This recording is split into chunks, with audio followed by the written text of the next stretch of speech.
Voilà, salut tout le monde, c'est Witrax et on se retrouve pour la leçon numéro 9 sur PHP MySQL. On vient de voir comment créer le fichier PHP pour se connecter à notre base MySQL après l'avoir créé. Donc je vous rappelle qu'on avait cette base donc avec news et user. On a un autre fichier connexion.mysql.php, donc là on ne peut pas le voir, il est ici. Donc qui nous permettent de nous connecter à notre base de données. Donc ça va être la base de toutes nos pages qui vont suivre. C'est-à-dire qu'il va falloir les intégrer dans chacune de nos pages. Donc la première chose à faire, c'est de créer dans notre accueil.php, au lieu de des connexions qui étaient ici, j'ai mis inscription. Donc tout simplement, car un membre qui ne peut pas se connecter peut forcément s'inscrire. Donc voilà, c'est pour ça que j'ai créé ce lien à la place de déconnexion. Donc j'ai modifié aussi un peu le formulaire pour qu'il soit un peu plus beau visuellement. Comme vous pouvez le voir, il est centré. Donc lorsqu'on clique sur inscription.php, rien ne se passe puisque le fichier n'existe pas. On va donc le créer. Nouveau, donc dossier, enfin fichier inscription.php. Et puis donc on va créer donc le contenu. Donc dans un premier temps, on va démarrer notre session puisque voilà, c'est ça, c'est utile. Puis on va tout simplement faire un include. Donc comme on a fait dans notre accueil.php, on va faire ça. On va include notre élément de connexion.mysql. Donc ça va nous permettre d'être connecté. Donc là, une fois qu'on est connecté, on peut faire beaucoup de choses. Donc c'est-à-dire qu'on va dans inscription créer un formulaire. Donc on va reprendre le même qui est ici, puisqu'on va pas se fatiguer de trop non plus. Un codeur est fainéant à la base. Puis on va le coller. On va enlever le lien inscription, puisque là on est déjà dans inscription. On le laisse centrer cet élément, et là on met votre username, et là votre mot de passe. Donc là, lorsqu'on va sur inscription, on a ce formulaire. Donc on va le différencier peut-être en mettant les éléments en gras. Donc on va peut-être les mettre dans des paragraphes au lieu de les mettre dans des labels. Ça va peut-être faire une petite différence. P et la P. Donc on va les mettre en gras. Donc P, B. Voilà, admettons qu'on mette juste ça pour pouvoir les différencier. On va mettre juste aussi, j'ai oublié de mettre mot de passe en gras.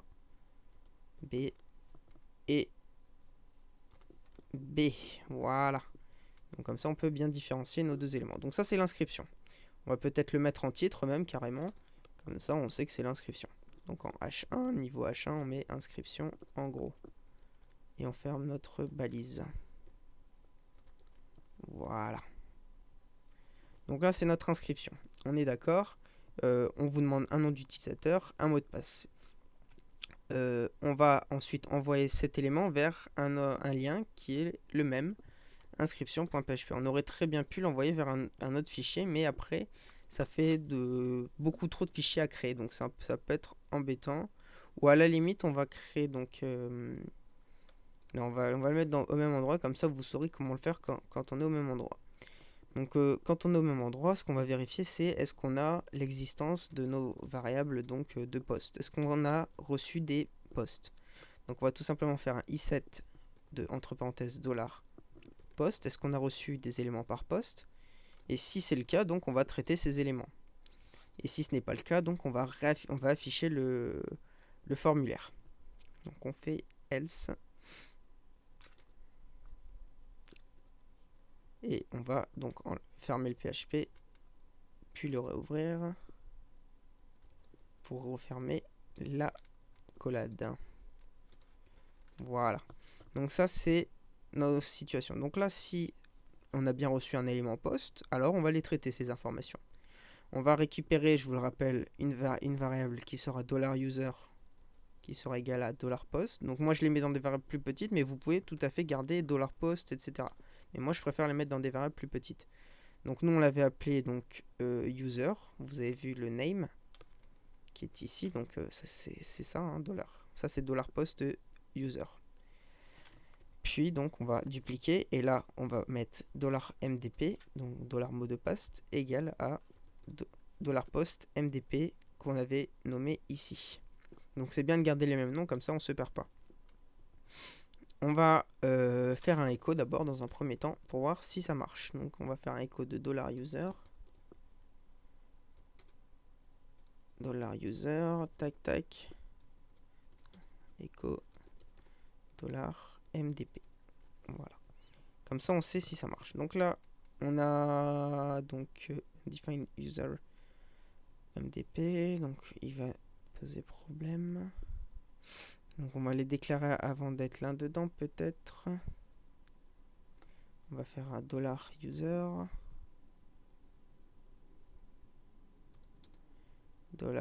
$MDP. Donc en local, on nous embête assez, même beaucoup, j'ai envie de dire, avec les i7 en fait. On vous demande beaucoup de vérifier l'existence des variables, donc c'est assez embêtant et fastidieux de faire à chaque fois ça, mais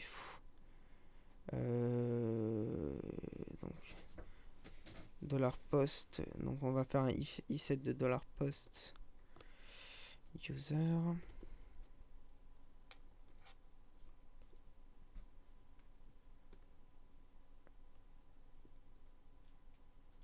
And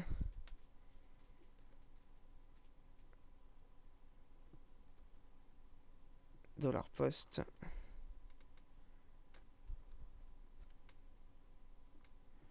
voilà $post MDP. C'est peut-être ça qu'il veut. Voilà, c'est ça apparemment qu'il veut. Donc quand on les envoie, on voit qu'on récupère bien les éléments.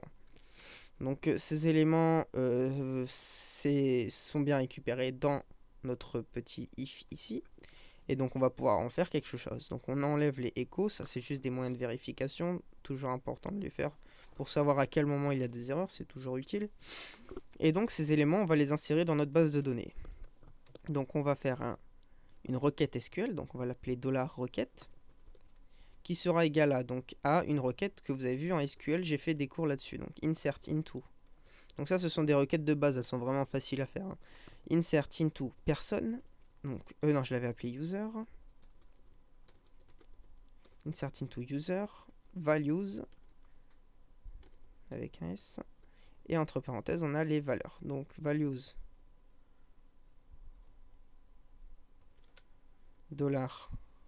$user. Donc, je sais pas si... Ouais, non, on peut mettre directement les éléments comme ça. Donc $user, donc vu que c'est des chaînes de caractères, ne pas oublier ces éléments. Étant donné que le premier élément c'est le truc qui s'auto-incrémente, ne pas oublier de laisser le simple code vide, donc ça veut dire que ça va s'incrémenter tout seul. Le deuxième élément, donc c'était le user, et le dernier c'était le mot de passe. Donc là, $mot de passe.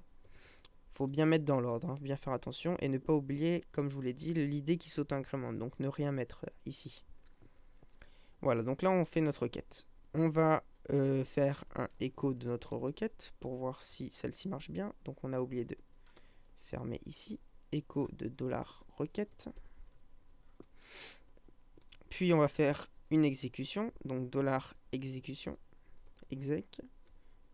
Pour exécuter notre requête, il existe la fonction MySQL query. Et entre parenthèses, donc on va exécuter quoi? La requête. On exécute la requête, donc $requête.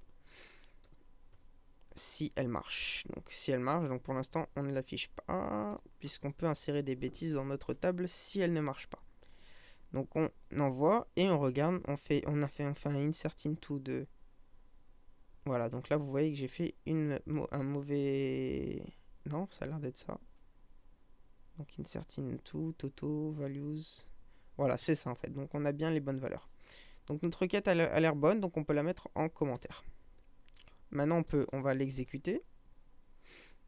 Et voilà, donc on va l'exécuter et normalement nos éléments vont pouvoir s'insérer dans la table. Donc là on va créer un utilisateur qu'on va appeler Titi et dont le mot de passe sera nouveau. Donc ce sera un nouveau utilisateur. Donc on voit que là on nous propose d'enregistrer les mots de passe, etc. On va faire jamais pour ce site, mais qu'on n'a pas de redirection. Donc on va peut-être ajouter une petite redirection. Toute simple, donc on avait vu header location, donc que j'avais créé dans deco.php, donc que j'avais copié-collé. On va tout simplement le mettre là. pour pouvoir être redirigé vers accueil.php. Même, je dirais même qu'on pourrait être redirigé vers membre.php. Non, accueil.php, ça va nécessiter une connexion. Donc accueil.php, et là donc on est redirigé. Donc là normalement l'utilisateur peut se connecter. Donc on va vérifier ça. D'abord on va voir si dans notre base de données on a eu un nouvel utilisateur. Donc on va dans user et on voit que Titi a bien été enregistré. En revanche, vu que j'ai fait F5, ça l'a ajouté 2 fois. Mais bon, c'est pas très grave. On va par contre, on aurait pu ajouter l'option ne pas dupliquer, donc duplicate en SQL, donc je me rappelle plus comment on fait pour éviter les duplications.